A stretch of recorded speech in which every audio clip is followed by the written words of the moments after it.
Hi, let's keep talking about chapter 7 and finish this chapter out so that you feel ready to take the quiz. This is what we didn't have time to discuss before spring break. So when we talk about social influence, so far we've talked about conformity and how there is both informational and normative conformity.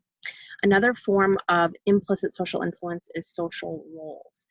So this is basically going to be the Zimbardo prison study. Zimbardo was interested in studying how people act as if they're a character when they're given a social role to fulfill in society. So a couple of examples of social roles in general before we get to the Zimbardo study. We have a social role as we act in college. So I have the social role of professor. So that comes with expectations for how I act towards students, the types of clothes that I wear, the fact that I'm supposed to be really organized and getting Canvas and my lectures ready for the COVID-19 online version of classes that we're doing. So you're expecting your professors to do these things because that's part of their social role. Your social role as a college student before we all went home was things like you can roll into class 5 seconds before the class time starts. You can be wearing your pajamas. As long as you're not on your phone in my class, you're good to go. But you know what your social role is.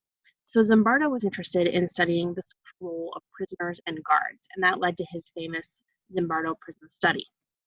So in the Zimbardo prison study, he was interested in the social roles of prisoners and guards. So he did this on the campus of Stanford University, where he was a professor, and he pre-tested people to be in his study. They all had to be psychologically healthy, and they all had to basically be the same in terms of their personality traits. So they were equal in terms of things like intelligence, whether they believed that authority was a good thing, whether they were conformists in general. They were all pretty much the same, and then he randomly assigned them to be either prisoners or guards. You'll remember from the video how that played out. It was supposed to be a 2-week study. It lasted only 6 days because so many people had negative psychological reactions to it. So after the Zimbardo prison study was published and it's been around for a couple of years, he developed a follow-up theory called the Lucifer effect theory.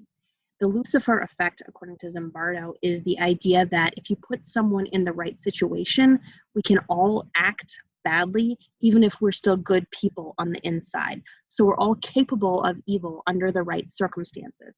So this goes back to the social psychology theme of the power of the situation.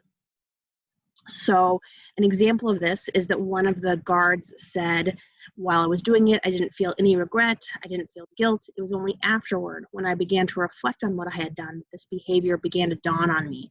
And I realized it wasn't really part of me, or it wasn't something that I knew was inside me before. And so Zimbardo would argue that's the power of the social role and the Lucifer effect. So it's interesting to know that the Zimbardo study has really been under scrutiny by the scientific community. It seems that he misrepresented his study and the results in quite a few different ways. One is that he always claimed that the guards made up their behavior and that they were doing all of this completely freely and spontaneously.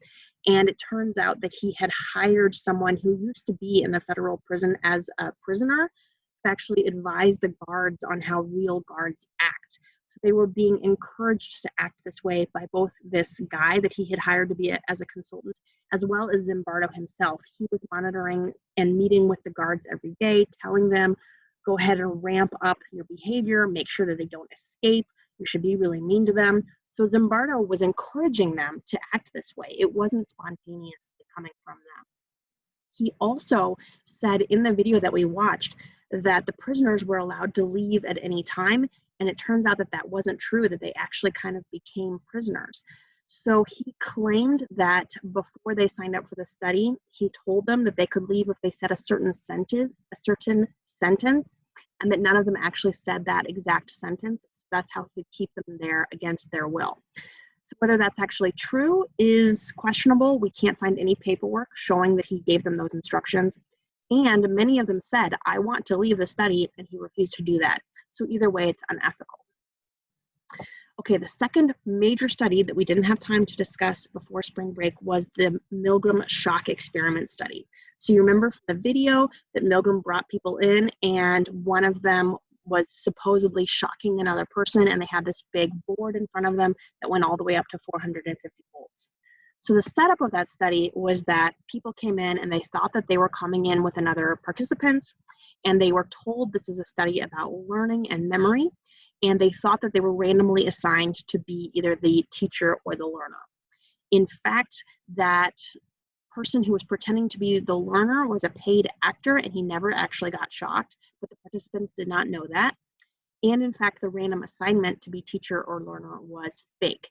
So what Milgram would do is he would have in his hands, he would have one piece of paper that he would say, this one says teacher and this one says learner. I'm going to mix them up. You pick one, and oh, the one you picked says teacher, so that makes you the teacher. But in fact, both of the pieces of paper said teacher. So no matter which hand they picked, they were always assigned to teacher. So the participant sees the learner get hooked up to the shock machine. They actually feel one of the shocks themselves, so they know how it feels, and also that made them feel like the shock machine was real. Then they're taken out of the room and they proceed to give the other person the shocks, or what they think is shocks. During that initial study, they heard over the microphone the other person saying things like, let me out of here, I have a heart condition, this really hurts, let me out. And so Milgram wanted to know, how far will they keep going in this kind of environment? He estimated that only 1 in about 1,000 people would go all the way to 450 volts. So he expected people to stop pretty early on. He himself was surprised by the results, which were that 2/3 of the participants in that original study went all the way to 450 volts. So everybody was really surprised by these results. And he used this as an explanation for people who were involved in the Nazi movement and the Holocaust. And he said, the power of obedience is really, really strong. So if somebody is there as an experimenter and you're there and in what you think is a science experiment and you're just going along, then you think that basically this is what I'm supposed to do. So you do it. So he replicated his study to see if he changed parts of the situation, if that would change how many people go all the way to 450 volts. So the first study was done on the Yale campus, which was a very prestigious location. It was all white male participants. He wanted to see if he changed that, whether or not the rates of conformity and obedience would change. And it was always done with the experimenter in the same room as the participant and the learner in a different room. So here are just a couple of ways that he changed the study and the rate of obedience that happened. So for example, when he replicated the study and all of the participants were women, they had the exact same amount of obedience as the men. It was about 2/3. When he moved the location off the Yale campus to this really crappy downtown building that was like dirty and had mice in it and stuff, the conformity and obedience went down to 48%. Because it wasn't as strong of an authority figure, right? So the obedience went down. When he made the person see the actual victim in the same room, again, the obedience went down. In one of the conditions, the participant actually had to physically hold the hand of the learner to the metal plate to get the electric shock, and so like force them down physically. And in that situation, obedience went down to 30%.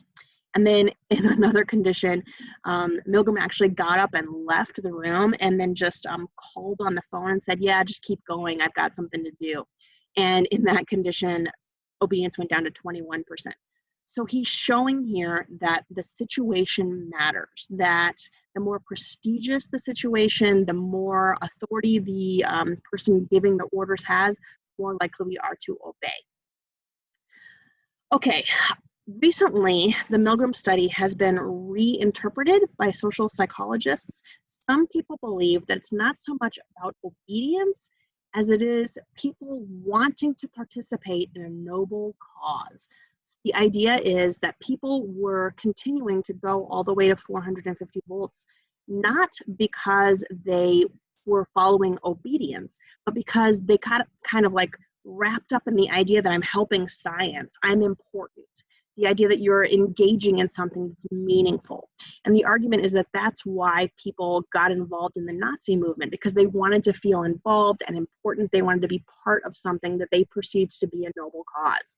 So the argument is that in either case, maybe this participation in a noble cause is the real explanation instead of obedience.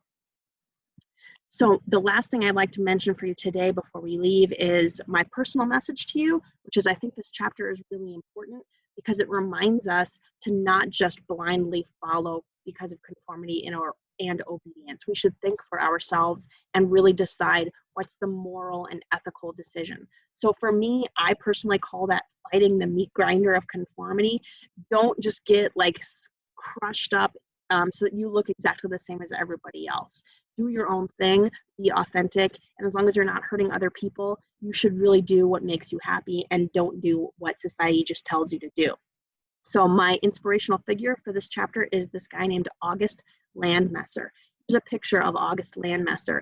This is in Germany. What these people are looking at is a Nazi parade that's walking by, and everybody else you can see is doing the Nazi salute, and August Landmesser is going like this. He refuses to give the Nazi salute. Now, bear in mind, this had consequences. The reason that he did this was because he had fallen in love with a young Jewish woman and wanted to marry her. He wasn't allowed to do so. She eventually got sent to a concentration camp and was killed. He also was punished for failing to participate in the Nazi Party. He was sent to a prison where it was like a work prison, and he also eventually died. So it's true that conformity and obedience to what society tells you will make your life easier and it will make you more accepted by society. But is that really what we want? So just something to think about as we finish up chapter 7. Thanks very much.